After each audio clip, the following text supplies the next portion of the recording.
everybody, and welcome back to the Chilluminati podcast. I can't believe I'm even saying this. Episode 200. As always, I am one of your hosts, Mike Martin, today joined by the Matt Lucas and David Williams of LA, Jesse and Alex. How's it going? How do I know the name Matt Lucas? I recognize that. He's that guy from Bake Off. That's who he is. Those two, okay. They're a duo. They secretly hate each other, you know? Yeah, so you know what? I think Matt Lucas just got fired from Bake Off, or maybe, I don't know what's going on with him. Alex is the Matt Lucas then. All right. Yeah, I'll take it. But yes, everybody, it is true. Welcome to episode number 200 of this fine show, which we've been making for over half a decade now somehow. So number one, congrats to us. And number two, please head on over to patreon.com/ChilluminatiPod to support us in tons of wonderful money-based ways. Yes, you and your contributions alone will stymie the constant oncoming creep of our collective imposter syndromes. And in return, we will give you ad-free episodes, mini episodes alongside every new upload, bespoke and unsettlingly beautiful art pieces from much more legit creators than us, and probably one of the worst and weirdest movie watch-along series ever made. Rotten Popcorn is archived in multitudes just for you before they're slowly made public months later. The point is, and this is something of a brand promise here from the Chilluminati, the point is, there's always a surplus. And again, you are a patron or you aren't, and you've been with us all this time. Either way, thank you for the help. That is a lot of episodes. And so, for such a special occasion, and of course, considering the subject matter of tonight's episode, there was no other choice tonight for special guest host than Video Game Apocalypse's own Mike Reparaz, an absolute games industry veteran who's been everywhere from where he is now at Ubisoft News to Games Radar, to official Xbox magazine, to PlayStation, the official magazine, to Mac Life. And one time, his great-grandmother kicked a shrouded phantom right through a wall. Michael, welcome to the show. Wow. That is quite an intro. Thank you. I'm very honored to be here on this very numerically important episode. Yes. So thank you. Thank you. It's a very big number. How are you doing? I'm doing good. Yeah, we're prepping for this week's Video Game Apocalypse show, which you're also going to be on, where we're going to talk about ancient aliens in video games. And this has been a series of weird rabbit holes to dive down into this deep lore. Time out. Yeah. Does this mean what I think this means? I think it does, Jesse. I think it does mean this. It's been almost 2 years. June was the first episode of 2021. Is it finally happening? Well, You son of a... before we get into that, Michael, have you seen anything else? Have you seen anything else paranormal since last time you were on the show? I remember you said you saw an erect grasshopper at your family barbecue when you were 5 years old. Yeah. No, What? All the way back in 2001 when we last met on this fine show? I did find a gross potato bug that's pretty corpse while I scary. was cleaning out a drawer. I have no idea how this huge bug got in there, but I thought it fell on the floor, and I thought, like, oh, is that like an action figure accessory or something? And I picked it up barehanded and like looked at it really close, and was like, this is a wrong thing. I should put it down.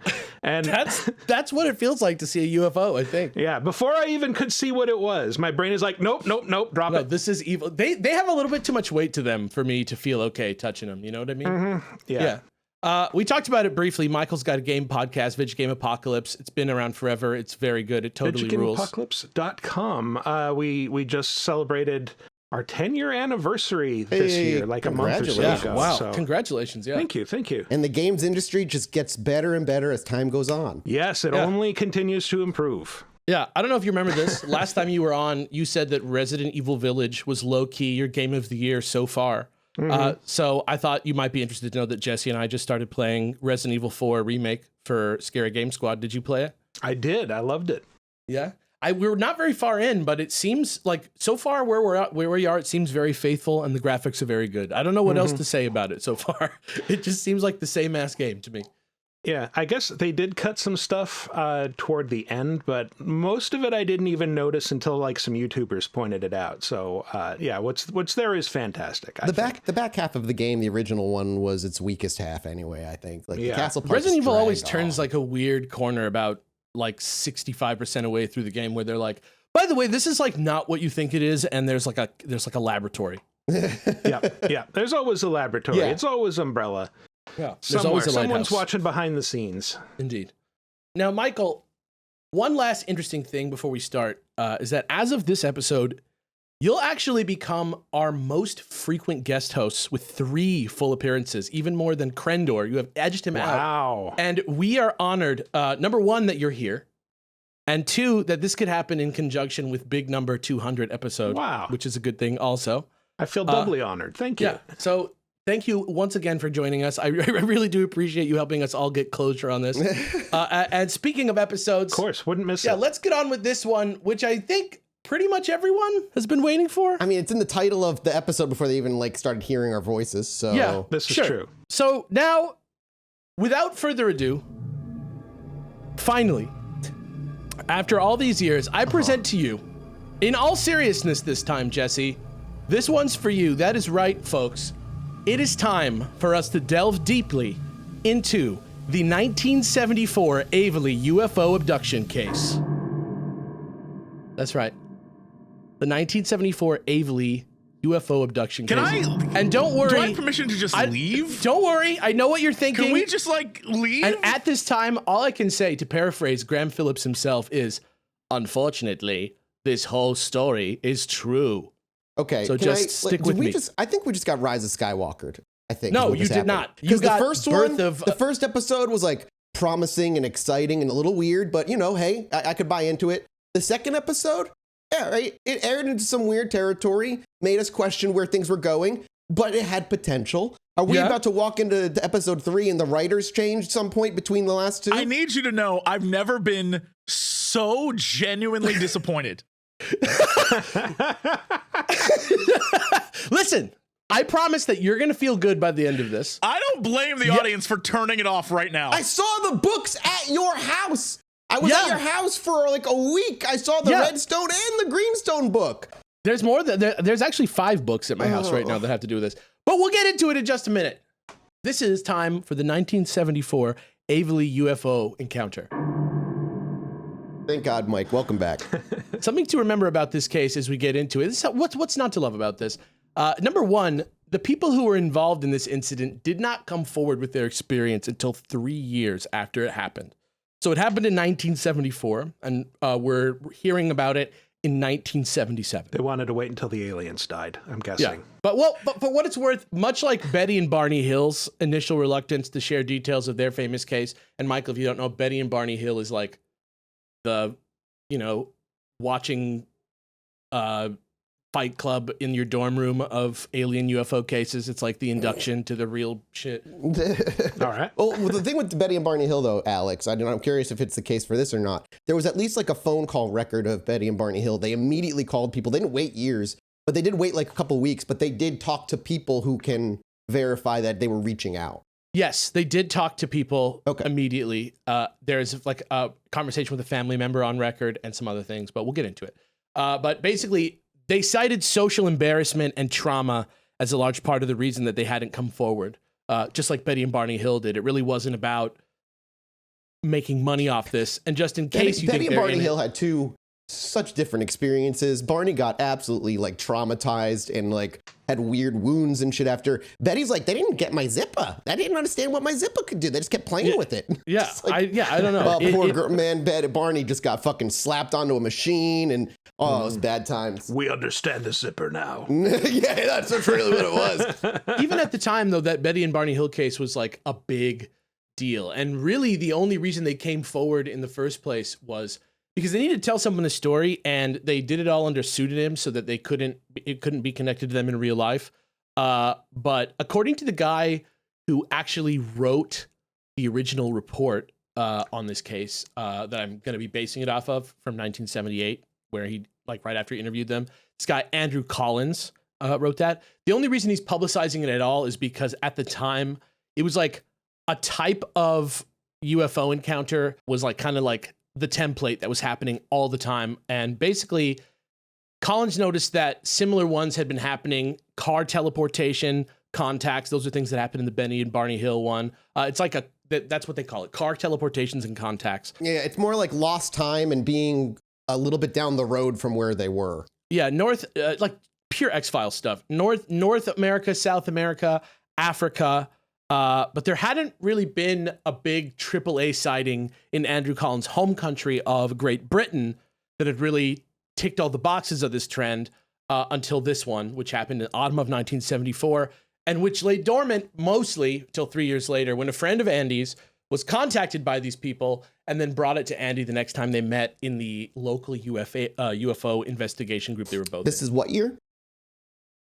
1977 is when they're talking about it. But it happened in 74, they say? Yeah. Okay, because 1980 in the UK, which we'll talk about, I really will do a multi-series on, is the Rendlesham Forest incident, which is a government UK run-in with the UFO with like radio recordings of them going That's back and one of the forth. big ones. Yeah, That is the Roswell of the UK, basically. Yeah, absolutely.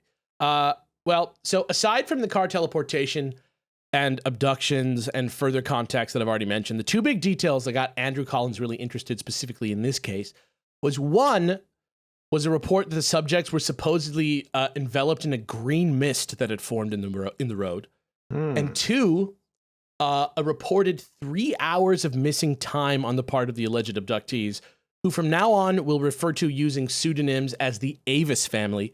And Michael, I have a quote here introducing the family from the primary source article from 1978 by Andrew Collins here for you to read. I'm going to drop it into the chat here for you. The whole encounter centers around the Avis family, a very normal, simple, and warm East London family. They live in a semi-detached house in Aveley, Essex. That family consists of John, aged 32, his wife Elaine, aged 28, and their 3 children, Kevin, aged 10, Karen, aged 11, and Stuart, aged 7. Both John and Elaine were born in the London East End area of Stratford. John was educated in a secondary school in Forest Gate, but due to the large classes and inexperienced teachers, he feels he did not have a fair schooling. He liked studying English and making things, in quotes, at school, but was unable to learn either of them satisfactorily. And then we skip a bit, and then it continues. Elaine is a very quiet person. She went to a high school for girls and left at 16 to become an accountant. Then she gave up 11 years ago when she married. Since then, she has been a full-time mother to her 3 very active children. End quote. So get the fuck up off their backs. Can you please just read for me all the time? You have you got that Dan Carlin like hardcore history voice, and it's That's just like what I was going for. Yeah. Glad you picked up on it. I guess some of the other investigators had run into issues trying to talk to these people by phone. So once Andy was invested in this story, he figured out a way to contact them himself. He set an in-person interview date for the next day, which was Sunday, August 15th, 1977. And he brought along his friend and fellow UFO/paranormal guy, Barry King, to assist. And Barry King kind of just like got on board with this and was with them all the time for this also. And he's kind of like a character that stays in this story. They met up, had an interview, and this sequence of events I'm about to relate to you comes directly from this testimony the Avis family gave about it themselves. October 27th, 1974, just under 3 years earlier, John was in the car with Elaine's father at 8:45 p.m., waiting outside of Elaine's sister Anne's school to pick her up after a school trip to Belgium. Except they're running about 4 hours late now, so they're just sitting there waiting for them. And John is annoyed because he's trying to catch some like stage play that was airing on TV that night at 10:20 p.m. Anne wasn't going to be there till 9 p.m. now. She was supposed to be there at like 5 or 6, and he still had to drop Anne back off at Elaine's parents' house over in Harold Hill, Essex, before heading home for the night. So suffice it to say, the takeaway here is that John was very aware of what time it was that night. But luckily, by the time they got back in the car after dropping Anne off to head home from Harold Hill, it was only 9:50 p.m., on a clear night, very mild, dry weather, leaving them a full 30 minutes to make the normally 20-minute long drive before the show started with time to spare. So John's feeling pretty decent. He's got a 10-minute window that he's got here, so he's going to make his thing. He's feeling good, and he's got his entire family with him, his wife and his 3 kids, all in the car, headed back home with him along Hackton Lane, south of Hornchurch, a very familiar route home for the Avises in their white Vauxhall Victor Estate car, big white car. John and Elaine are seated up front in the front seat. 3 kids are in the back, but it was late and only Kevin, the middle child, was up and looking out the windows as his dad wondered aloud why no matter where they were going that night, they weren't seeing any cars on the road at all. You know what time it is. Your favorite time, my favorite time. The time where I get to tell you that I love putting food in my mouth.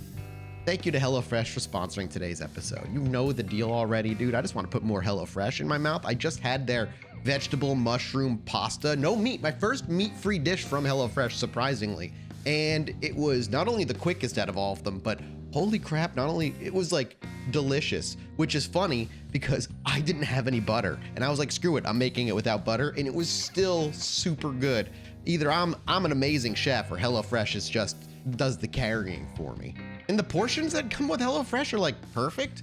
And let's be real, wasting food is a horrible problem. So HelloFresh's pre-portioned ingredients cut down on your food waste by, according to them, at least 23%. In my life, like more than that, because I eat, it's like I don't know what that, it's like it's like the perfect size for my 36-year-old aging body. And if you're looking for ways to save as spring is coming on, HelloFresh is cheaper than grocery shopping and 25% cheaper than takeout, which was always my problem. I always just ordered out. HelloFresh has replaced 3 meals a week for me now for, I stopped counting for a long time, and I ain't changing anytime soon. I love the stuff that they keep coming out with, and they do have a lot of new dishes all the time, so I'm checking out new things, and even the stuff that has like mushrooms in it, which I don't like, which is hilarious knowing me.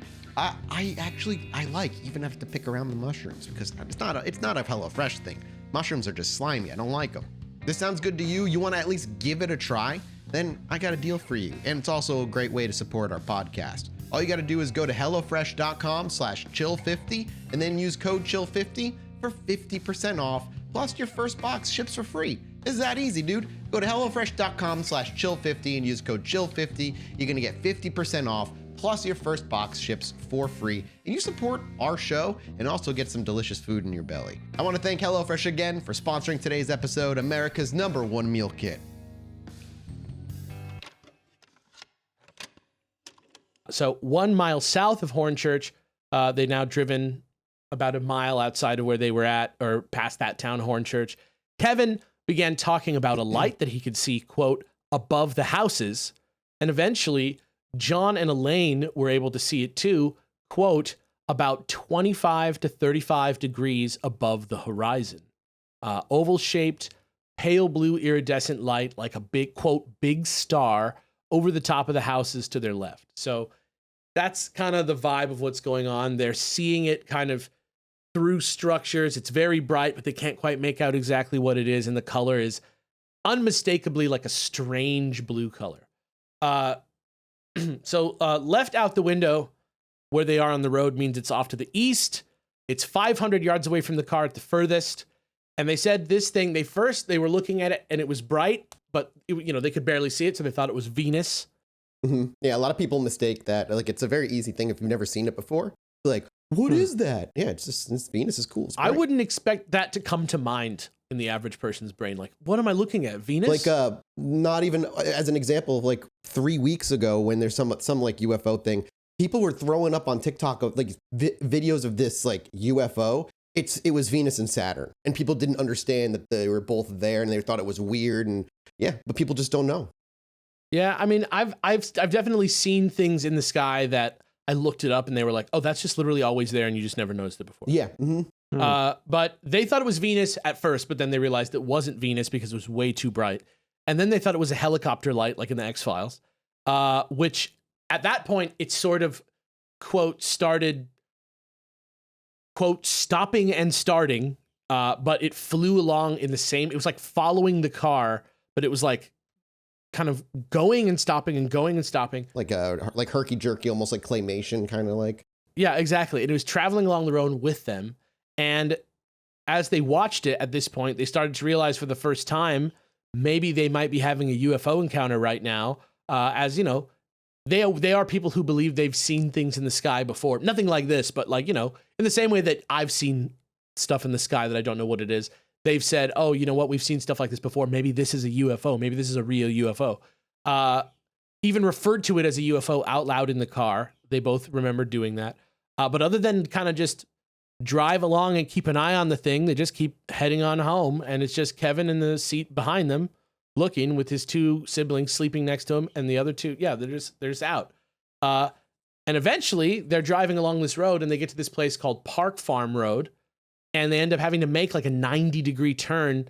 And they remember it because it's right on the corner of a place called the White Hart Pub. And they remember people being at the pub, but they don't remember there being any cars anywhere on the road.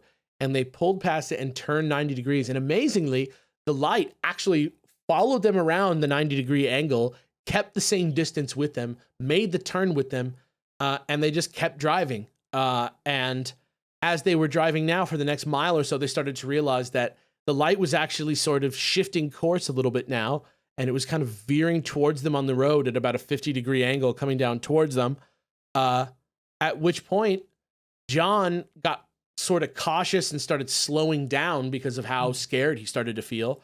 And then you got to a point where the road dipped down below the sides of the road where you now can't see the sky anymore and there's like bushes above. And they went down in a kind of ditch like that for a while. And when they came out the other side, the craft was gone. And they kind of were like, oh, wow, the sighting is over. And they all kind of relaxed for a second. But then after about a mile of driving, they looked up and looked at each other and realized that they couldn't hear anything anymore besides the radio. They couldn't hear the tires on the road. They couldn't hear the engine running. The car had been totally silent. And Mathis, here is a quote for you to read about what they saw as they came just around for setup, the bend. just for clarity. They're by themselves on the road. There's no one else around. Right. And how many people are in the car? 5. 3 kids, 2 adults. So and 2 are sleeping? 2 kids are asleep. Gotcha. Okay. And they slow down, they come around this like 30-degree bend in the road, and this is what happens. As they came through the bend, they could see no more than 30 yards in front of them and covering the whole road, a thick mist or gas or fog. It was dense green and banked about 8 to 9 feet high and was bordered on the left-hand side by thick bushes. On the right, it seemed to curve down to the ground, just behind the thin line of trees along the road's verge. The top of the bank was flat, and the bottom was touching the ground. So this is like a zone of pure fog, if you can imagine that. And that's weird. See, just kind of like dipping into my well of knowledge of useless UFO abductions. The silence is very common, like utter silence. You can't hear anything in the woods. You don't hear any noise on the road. Suddenly you're alone, very eerie, and it's like everything left the vicinity. That's common. Fog, not so much. I can't really think off the top of my head an abduction case that involved fog. Other than the semen case, the alien jizz case, which is not really fog, but, but that's not like this. No. Yeah. Well, didn't expect to go there. I was going to say, like, it could just be the location.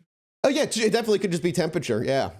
But, it also could be alien jizz. They're describing this as like not see-through, like green, swirly, thick.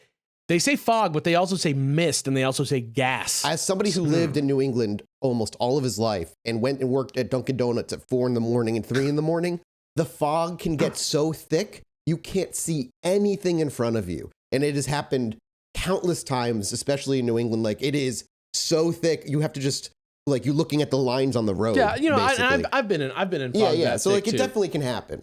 Yeah, but it didn't. The way that they're describing it, it seemed unnatural to them, and they're from fucking England. Yeah, so, fair. Yeah, that's true. Yeah, this is like something that feels like a zone that they entered that has like borders. What is that? Jesse's holding up a quarter of his phone. Oh, I the other day here in LA, I took a photo. What you see, that's my street, like the side street. Everything beyond it is invisible because the fog. Wow. Like I think we all know how creepy that is. That Silent Hill it's super vibe. Scary. I literally stopped to take a photo of it and put it on my phone because I was like, "Yo, what is that?" So I get it. Yeah. So they turn the bend into this weird green fog, and just as soon as everything gets quiet and they notice the mist, the radio just absolutely shits itself. Yep. Smoke comes out of the radio. Wires start crackling. And it's such an intense sound, and there's so much light and flashing from it that John eventually has to get in there and like rip some cables out to make it stop. And then, while still moving at about 30 miles an hour, fully enveloped in this unnatural green gas, all the lights in the car go dead, and the car, quote, jerked violently. It just sort of like one big, E-braked? like one big move, and then they all felt it. And then once everything settled, the two kids were still asleep. Kevin was now standing on the floor of the car behind them in the like well beneath the chair. But the other two kids, like I said, undisturbed. And for the first, the few seconds that they were fully inside the mist after that first big jolt, they suddenly felt light. They suddenly felt cold. They couldn't tell if they were moving. The windows were up. Everybody felt like a weird tingling sensation in their body. It got totally silent. And then, boom, there was a feeling, quote, like a car going over a humpback bridge, and they were suddenly back on the road a half a mile down from where they were, and the mist was completely gone in an instant, and they just, reality was back. So loss of time is what you're saying? Well, yeah, so things get a little strange, actually, though, first. So John swears that for the first half mile that he was back in the car from White Post Wood to Running Water Wood, he was alone in the car. And Elaine's memory goes along with that. She remembers regaining awareness at Running Water Woods. So where he says she popped into the car, that's where she remembers popping into the car. What's the distance between the two? A half mile. How fast would you say they're? About 30 miles an hour. Yeah, about 30 miles an hour. So it wouldn't have been that long. I was trying to think, like, if you're alone in the car, wouldn't you be like, and like, yeah. But it wouldn't have been that long if you're dazed. Yeah. I've driven some places where I've been like on the top of a hill and then suddenly end up on the other side of the hill. And I was like, did I fall asleep on? Like, yeah, I've definitely been there. Yeah. I'm kind of surprised they didn't slam on the brakes the second they saw the green fog, but instead thought, like, that's a good thing to drive our 3 children through. Yeah, yes. We don't know what it is, but it's probably nothing bad. It's probably just like that fog outside of Dunkin' Donuts. Yeah. So basically, that's he just pops in. Dunkachino miss, man. They think they remember. They They think they remember something about. They think they remember something about somebody asking if the kids were okay, but they don't know who said it. But once they were all in the car, again, everything was like very mundane. You know what I mean? The weird feeling was totally gone, and they were just kind of like, okay, back to work, back to life. And they got home, very confused about what had just happened. Everybody was hazy a little bit about it, except that John and Elaine and Kevin were awake, and Karen and Stuart were asleep the whole time. That's the one thing they all know for sure, is that they were the 3 awake ones. The kids were asleep. But other than sort of feeling kind of scared and nervous about what had happened and knowing that something weird had happened, they didn't really feel anything physical. That night, John fixed his radio back up, rewired it, and double-checked all his lights in his Victor Estate car, and making sure they worked properly before he went to bed. But just before they all conked out, Elaine looked at the clock and noticed the time. And rather than being about 10:30 p.m., which it should have been based on what they experienced, it was already 1 a.m., which Elaine is pretty sure she double-checked by calling the talking phone clock line thing that's called I remember in that, the UK. actually. Yeah. But she isn't 100% on whether or not she did it, but she thinks she has a memory of doing it. Interesting. This really is echoes of the Betty and Barney Hill. They return home kind of confused. They try to go about normal. They notice the watch is like, the time is weird, and they kind of like take their shoes off in a weird place. Like, very, very similar. The perfect subject matter for episode 200 of the Chilluminati podcast. Yeah, I remember. Yes. Yeah. Listen, I'm all in on that, always. So the next day, Elaine tells her mom about what happened. She calls her mother, and that's how we know that it actually happened, is because there's that record of her calling her mom. She does not mention the missing time because she's too embarrassed to like entertain questions about what happened to that time. And John skipped work, didn't get out of bed until 11 a.m. that morning. But other than feeling a little tired, everyone was fine. The kids went to school, no problem, had a normal day. Though within a year, their white Vauxhall Victor Estate, which they had already owned for over 12 months without any issues, regularly started malfunctioning, lost a crankshaft, shattered multiple clutches. Finally, they ended up tossing it into a junkyard before the end of 1975. So whatever happened... Did they have any health issues in that year? The family? Yeah. Not quite, but there was some other stuff that happened that we'll get into in just a second. Yeah, I'm just cross-referencing in my brain. Back in the modern day of this article in 1977, Andy, the writer, he cross-checked the date of Anna's Belgium trip with the school and confirmed that day was the right day, and also was able to use that date to confirm that both BBC and BBC Two happened to be broadcasting stage play performances that night at 10:20 p.m. And he even drove the route home they took from Harold Hill to Aveley, which he timed at exactly 22 minutes for the 9-mile trip. And he noted all the different bends and features in the road mentioned in the story made sense. He saw the bends, he saw the 90-degree turn, he saw the dip below the road, he saw all that stuff. Boots on the ground journalism. I respect it. That's a lot of like little details to go and confirm. Yeah, and there's actually a lot of maps and graphs of the area drawn specifically for this article, and it's all really good stuff. So once the episode drops on the channel, I'll upload a PDF of the whole article on subreddit. You guys can see it. I'll give you guys that in the chat eventually too, if you guys want to see it. But just suffice it to say, he very much substantiated this story with like proper research. So that part is actually good. And everybody can go on subreddit, cross-reference, go, where in the hell is the green stone, man? What the fuck is this? This is a stupid bullshit episode. But what I always say is, it's not the destination, but it's the friends that we make along the way, right, Michael? Exactly. Yeah. How about patrons? Patrons, do you agree with that? Okay, because we are beholden to you.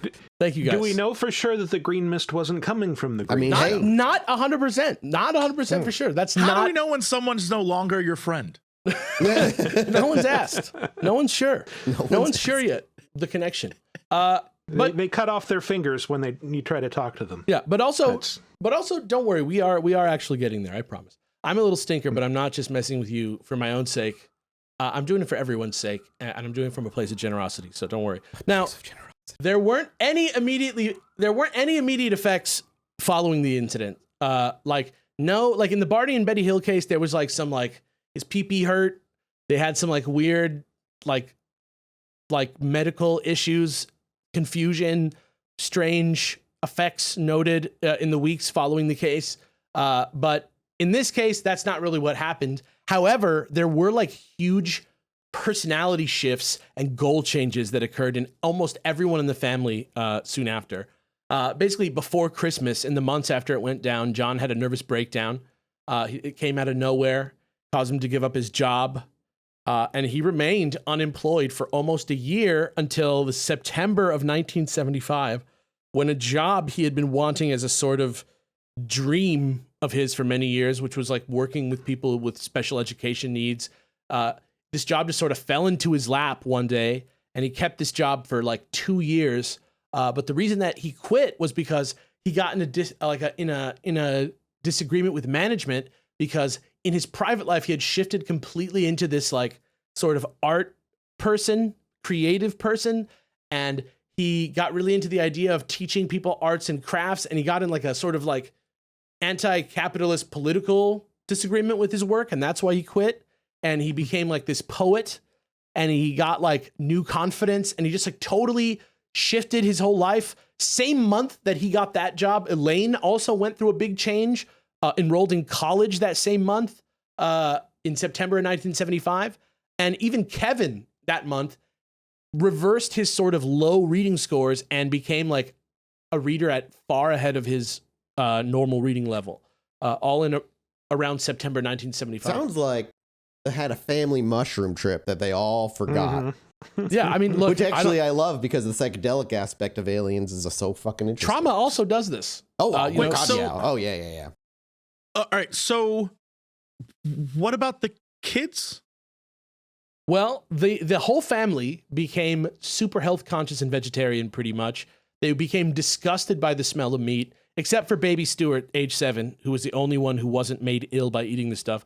He remained a meat eater the whole time, and they supported him. But other than Stuart, they turned militantly against all their friends who were eating meat. They tried to convince people not to kill animals anymore. They became like extremely active environmental activists. John cold turkey gave up a 60 to 70 cigarette a day smoking habit. Around the same time he had his nervous breakdown. 60 to 70 cigarettes a day. I knew somebody like turkey. that, man. Wow. I knew somebody like that. Oh, He man. kicked it. He kicked it. Just like lighting each one off the old one. Yeah, pretty much. Always having multiple. Sometimes he had like 2 going at once. That's so fucking many in a day. Thank you to Canva for sponsoring today's episode. And we here at Chilluminati, we know we're just a bunch of audio chocolate for your ears, sliding in and planting the alien seed of thought in your mind.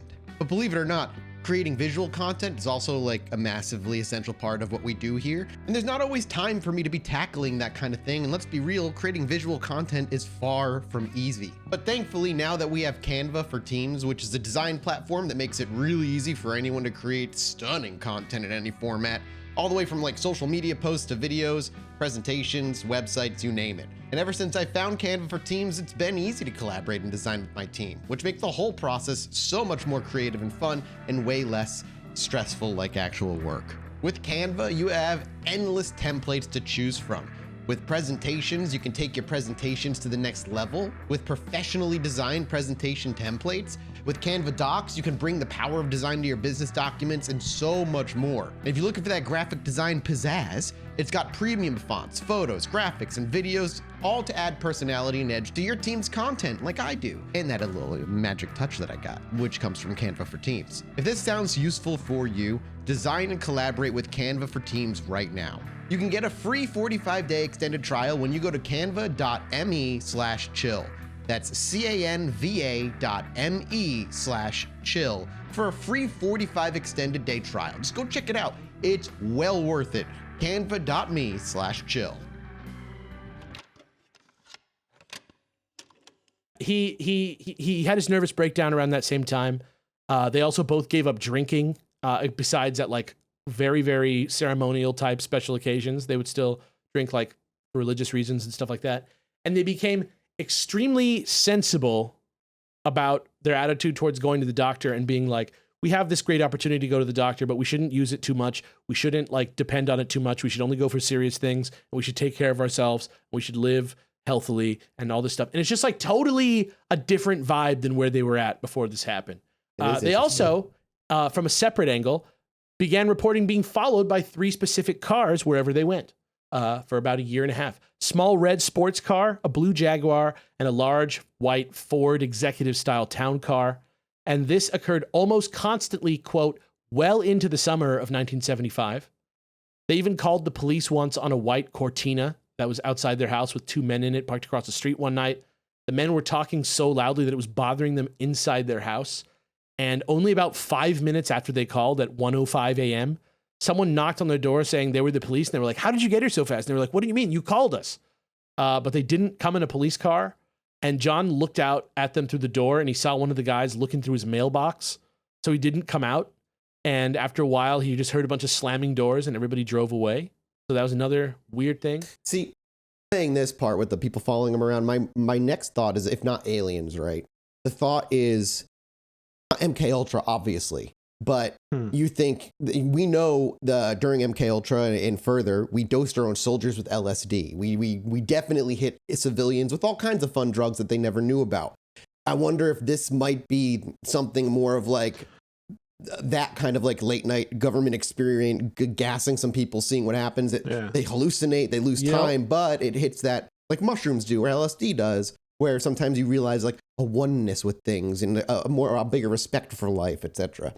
Like the CIA dosed them with hippie gas and Literally, was observing them afterward. And it's like, well, seeing what it's not fast enough to be applicable in warfare. No. What happens is the soldiers just march in different directions and giggle a lot. Yeah. XJ13, the government marijuana strain that was leaked from the research facility and brought to your dispensary. Basically, to substantiate that actually even more, John was also regularly stopped by the police throughout 1975 and given a slip asking him to produce his identification documents at the local police station within 5 days. And each time he would go and he would do it. And though the forms, they both agreed the forms looked real, he and the cop, the police were confused as to where he was getting them. He was getting aggressive with the cops. The cops were getting aggressive with him because they thought he was like fucking with them. And he thought that they were fucking with him. And they never expected him when he came in. So they had no record of him coming in. And he eventually had to like complain to the constable of Essex eventually to stop it from happening somehow. So then eventually they started they stopped harassing him after like a year of doing that. And then over the next 3 years and into 1977, where we pick up the story, stuff started happening around the house that really started making the Aviuses feel like they needed to get past their trauma, get past their social embarrassment, and tell somebody about the abduction, because it was starting to become a little bit more than they could handle around the house, and it was freaking them out. Started out household items disappearing without a trace and appearing in weird places days later. I know what's happening now. Oh, okay. I see where we're going. Door handles started turning, objects lifting off of surfaces and dropping back down, like after floating for like 3 inches. That kind of stuff was happening. Then one day it took a turn when Elaine was talking with her sister on the phone and the door flew open and crashed against the wall. And it happened again while John was also around, and he noticed that the kitchen was filled with a sort of lavender smell, kind of interesting. And ever since that first time he smelled it, he started to notice that a sickly sweet smell would like waft through the house every once in a while throughout the day. For just a second, he would get this weird sort of perfumey, sort of nasty, wet smell every once in a while in his house. And this thing started happening where John and Elaine would hear this loud droning sound coming right outside their house just after midnight, where it would start sounding like it was like a plane flying by in the distance. How sometimes that can like buzz the whole sky, you know that sound. Mm-hmm. But then it kind of gets closer and closer and closer till it's directly outside of one side of their house, and then it makes a really loud sound as it like goes over the top of their house all the way to the other side of their house, and then buzzes the other side of the house. And they'd be so scared in the house of this while it was happening that they would like sneak up to the windows and look, but they would never see anything in the sky. It would be totally just look like nothing was there. They just would hear it. That's interesting, especially the buzzing part, because the buzzing is something that Betty and Barney Hill experienced on the car ride as they were getting abducted. Yeah, they said that sometimes this buzzing and humming sound would last over a half hour, which is pretty crazy to think about. That would drive me insane. I'd leave the house. There was also another sound that would happen in the house that Elaine's sister Anne also reported being present for. That was a sort of rustling, clicking presence. Not just a sound, but almost like a presence that would like react to them in physical space and move around the house with them in a way where they could always tell you what part of the room it was in when it was there. So that was a pretty creepy thing. Kevin also witnessed a similar presence in the house. He saw his as a clown in white that stood next to his bed. Though that's the worst. This was during the clicking time. He described it as a clown, but Kevin's a 10-year-old, so who knows, right? But this is going on the same time as the clicking is happening, and eventually the clicking evolved into a like Morse code like clicking that both John and Elaine heard at around 12:30 a.m. seemingly coming from the center of their bedroom, like almost like a sort of rhythmic sort of clicking, like that sounded very clearly like language. Though when they tried to transcribe it into dots and dashes, it wouldn't make sense. It didn't really like translate into anything coherent. Pan out into any sort of known sort of language like that. And then eventually Andrew Collins witnesses some stuff himself over at the house. He's bringing them home from one of their sessions that they did together one night, and he decides to crash on their sofa for a little bit before driving home. And he hears a bunch of like clattering and banging from the kitchen, and he just decides to like lay there and like not react to it and just be like really sort of frozen and scared. And then he was like, after that happened, he was contacted in his bed by something that he said moved through his whole body from the top of his head down to his feet and relaxed him and gave him a sense of like, don't worry about that. You're going to be okay, before it faded away into the night. Eventually, now kind of he's fully convinced that something's happening here. So Andrew Collins starts to put the pieces together. And when John and Elaine started reporting odd recurring dreams about being operated on by, quote, small, ugly-looking things that reminded them of gnomes, and that they were running tests on them in some kind of formal operating theater while they were completely incapable of any movement or speech, he recommended some hypnotic regression for the couple. And of all of them, John was the only one who would ever agree to do it, which he did several times with a Dr. Leonard Wilder, who was a published author on the topic and also a dental surgeon who was really interested in reincarnation and regression. Got to make sure you have a main gig for your side gig. Yeah. Yeah. So, I mean, I feel like you probably make a lot more money doing like braces and root canals. Yeah, than you do I'm sure dressing hypnotism people. sounds like it was a fun hobby for a while. That But you can also serious. you can always be an expert on two things. You know what I mean? No, yeah, of course. I'm not saying Yeah. you can't. Sure. It's like the times when barbers were also your surgeons, you know? Yeah, it's exactly like this. Is like your regressive hypnotist is also your surgeon. But yeah. Okay, so they all had a meeting, and suddenly while they're talking about it, not under hypnosis or anything, but Elaine starts remembering the three of them, John, Elaine, and Kevin, standing in a large room with curved walls in front of a blue car. And she remembered this small, ugly person in the room with them. And then she started drawing these other taller beings that were on higher walkways around them that look like they have mermaid scales on their heads and masks like Scorpion and Sub-Zero over their mouths that are like taller and wearing like silver suits around them on balconies. And then it felt like the small ugly one was kind of like some sort of attendant or servant, and that the tall ones were more kind of like what's the Kaminoans from Attack of the Clones? Yeah, the big long necked ones. Yeah. Those except with Mortal Kombat masks on. It's just an absolute glaring weakness from evolution from those species. Reptilian ninjas. I see. And then suddenly John perks up as she's drawing these pictures, and he starts correcting her on how she drew the arms. And then they kind of both start remembering it. And then at this point, John's like, okay, I will be hypnotized. We will try 3 times to regress on 3 separate dates to see if we can make it happen and get some consistent stories. So they decide to do this.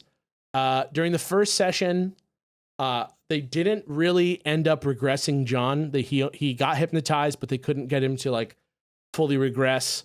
But he did recall a, quote, large circular blue object with a skin across it and 2 arms with rocks on its outside. So that's one thing he pulled from the session. And then, quote, a gentleman in an Arab-like headdress holding a circular red light, standing in front of hills or mountains. So those are 2 things that he... Wait, what? Yeah, what? A gentleman in an Arab-like headdress holding a circular red light, standing in front of hills or mountains. There are 4 lights. Okay. Standing in front of hills and mountains is like throwing me off. Blue orb with skin. But they're also in like a theater, like an operating theater at the same time?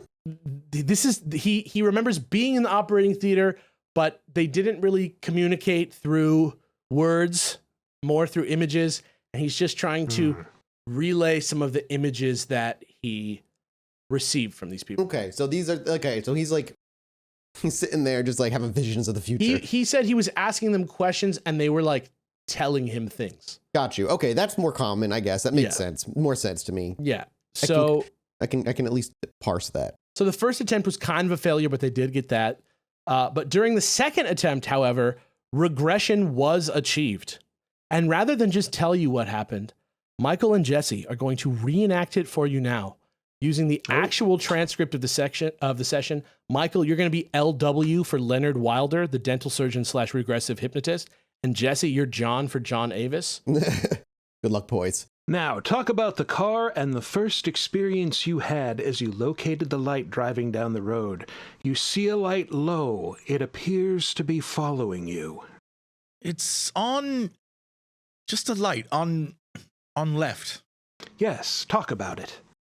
It was low, bright, and not one color.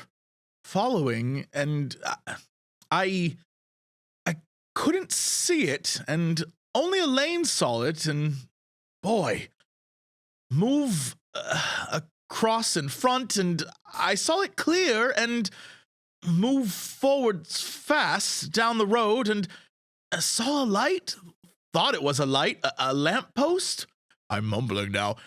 A light went, I had pulled wire, and there was thick mist, very, very thick, and green? Lummy? Short, capitalized lummy. And no lights, and no noise all around. You went into the mist, and then? Yes, you'd think you would break at Green Mist, but I went into big room. Back on car? And told that two children all right, not to worry. Can you describe them, parentheses, the beings? They were tall, and they were peaceful. Their clothing? One piece. Color? No, it didn't seem to have a color. Did you see their hair? No hair, because they had hood. Hood, singular. Color of their skin? Very hollow looking. Color of eyes? Pink. Pink? Very! Did they speak English? They didn't speak didn't use words, and I thought what they were saying. How about the inside of this place you were in? Talk about it. Describe it. Grout? No lights but gray and not very bright. Horrible, but very restful and oval. Very big, no doors. How did the doors open? They were just there. How about furniture? No, only tables. And they're made out of what? Wood? Metal? Glass? No. Not soft, not hard, peculiar. What happens to you? They move a thick bar over me. Describe that. Just a flat bar, about 30 feet long, 30 inches, 10 inches wide, not very thick, and honeycombed, just moving along over me. And what happened? Vibration. Was the bar attached to any other piece of machinery? Yes, above. Above. Can you describe that? Well, it wasn't very big, just a rail? Went up, don't know where to. At any time while you're in this thing, do you look out of any windows or holes down onto the earth? Oh, no windows. How about breathing? Can you breathe all right? No recollection of actually... Did you ask questions? I asked where from, and they showed me a map, but not a map. What do you mean by that? Lines and figures and things. Can you remember anything you saw on the map? Any figures, any shapes? Not curly shapes, wavy shapes. Numbers? Peculiar, not like ours. Did they tell you where they came from? Only remember Phobos. Phobos? What do you know about Phobos? I heard it. First time. What do you think Phobos is? Oh, no. Did you ask them where Phobos was? They showed. I knew they showed things. Saturn. They showed you things of Saturn. They may, and no, and others I knew. Describe roughly where they were. Did they say they came from Saturn? No, they said to give me some ideas as to where they are. They travel very fast, not like we accept, but very fast, almost instantaneous. How do they do this? Did you ask? Very, can't understand. Something to do with conversion with particles? Did they mention ions at all? I think so. I remember ions, electrons, and other things, but I can't remember. Tell me about this small being you saw aboard. You said it was different from the others. Was it in charge? Was it serving the others? It was serving, I think. They didn't seem to be aware it was there. No, they weren't taking any notice of it. It didn't use language. It was chirps, noise, not sharp noises. And these beings, did they have arms and legs? Can't remember. Which ones? The tall ones. They had arms and legs, but they didn't seem to join. Can you tell me more about this smaller being? How was it clothed? Just fur. Not like fur. Like what? Like fur, but not fur? I can't. Is there anything else regarding this experience on board this vessel that you feel you would like to mention? They said they need us as hosts, and they know how, and they help. And they are us. They are us. Tell me more about that. How can they be us? You understand that? Talk about it. Won't let me. John then goes silent for over a minute. Should we act out the minute of silence? No? Okay. Yeah. For John, a minute of silence. Can you describe then, John, what happened after this experience and how you came out of the mist? Remember house to the woods, and then car juddered and normal. But we were very, very scared and got home very quick. Parked car, took children in, had to carry Karen and Stuart asleep. Went in, and Elaine went and said time was late. Couldn't take that long to get home. And then we phoned up Tim. Oh. It were a long while, 1:30. What time should it have been? 10:30. Wanted to watch program on telly and missed it. What program was it? Can't remember. Play, I think? At that time when you got home, did you have any memory of what had happened? No. When did you start to remember things? Don't know. I think this year? Not sure. What is your interpretation of what happened, do you think? Too long. What do you mean too long? Must be written. Okay, just rest, John. Just rest. Just relax. So that was a big excerpt of the second session, just to give you an idea of exactly what their experience was like. And I just thought it was so interesting because it's so similar to so many of the other interactions like this that we've seen. There was one that you did recently, Mathis, that was just like this. I don't remember which one it was, but that's some really interesting things to say about what happened when they got on the ship like that. Yeah, there's definitely a lot of similarities there. I'm interested. I mean, I have a lot of thoughts basically, and I don't really know where to start with them. Yeah, there's a lot of similarities there, but I don't. What does he mean? But it must be written, that he needs to write a book. That he has just a lot to say, and that he needed to write it down. Must get a publishing deal. That's my concern. Is that the lead into him being he I didn't have to write a book book about it and he sell it didn't to write the a book. masses. If that's what you're wondering. Okay, interesting. My biggest concern and problem with all of these like past regression things is it always takes place much later, and it always is like after they have had time to in their mind mentally come up with something to have, and even if it's like a past regression of like, tell me what you saw, they have spent enough time in their day just being like, what did like what? It's the same issue with the Coronado group abductions where they waited like 2 to 3 years.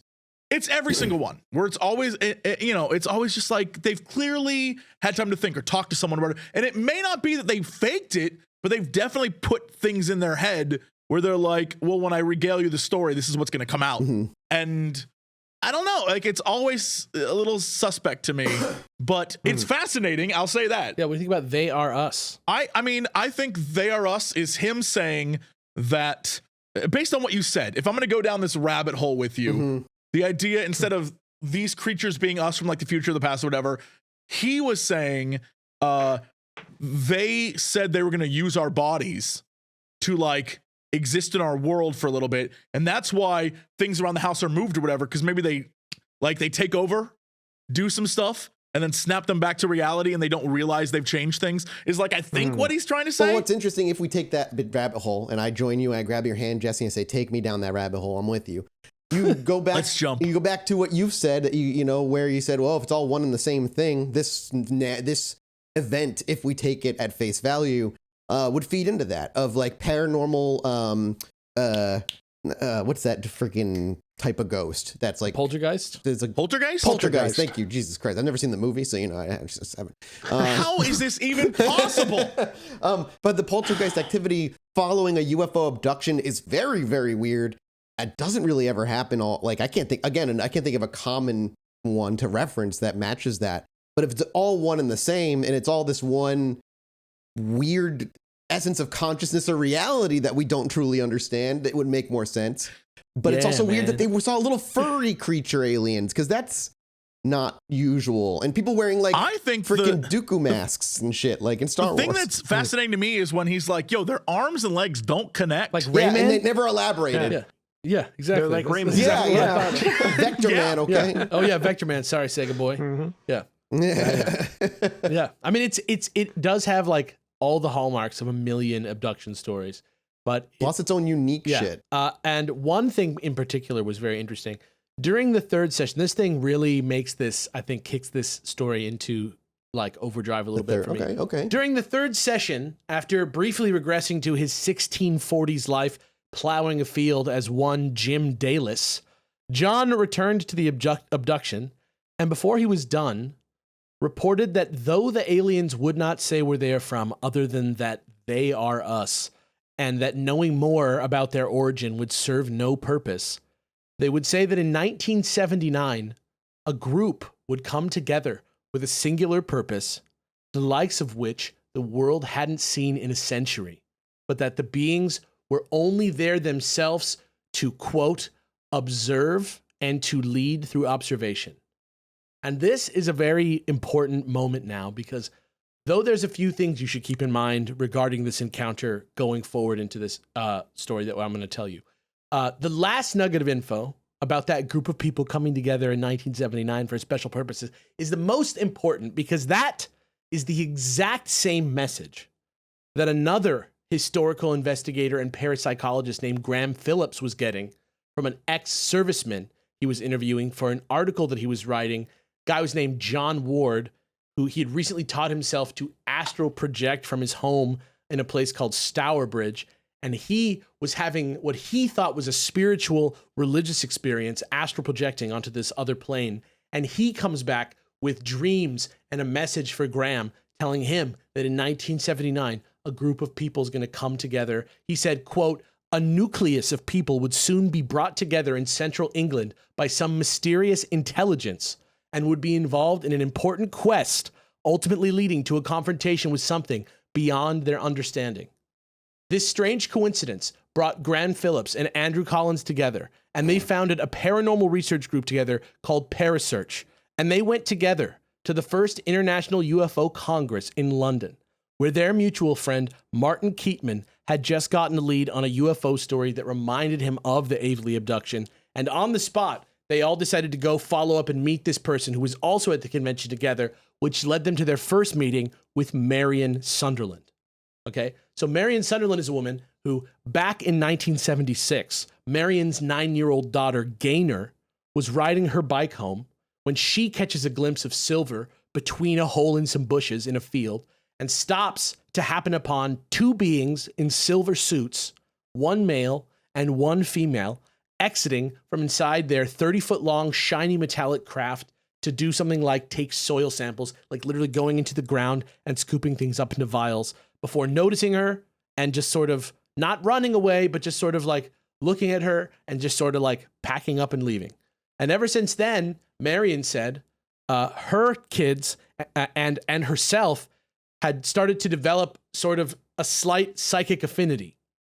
And they were saying that it was manifesting around the home as poltergeist activity type stuff.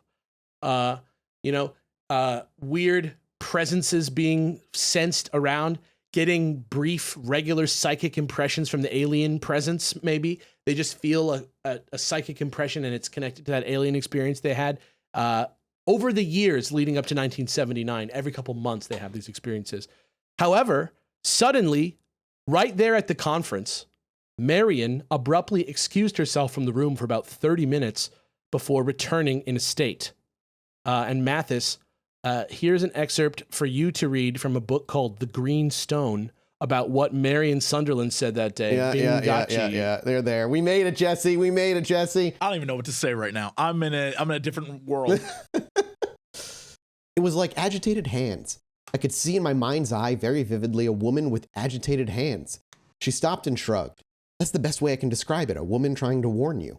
Warn me, said Andy, puzzled. Warn me about what? You must think I'm silly, but is there a woman somewhere who wants to put money into your magazine? Quite a large sum? Andy's mouth dropped open as he stared back at her. Go on, he urged. I don't think you should accept it, she said slowly. At least that's the feeling I get. I think there's something very wrong. The questioning looks of the three investigators prompted her to add more. I don't know what it is, but I think you've got to be careful, very careful. There's something for you. She paused before continuing. Your group, there's something very important. She shook her head. I don't understand it. She appeared to be straining her eyes and ears, all her senses to hear, to see something around her. She continued hesitantly. Please don't think I'm crazy, but I've never felt anything like it before. It's almost as if you are all involved in something which has only just begun.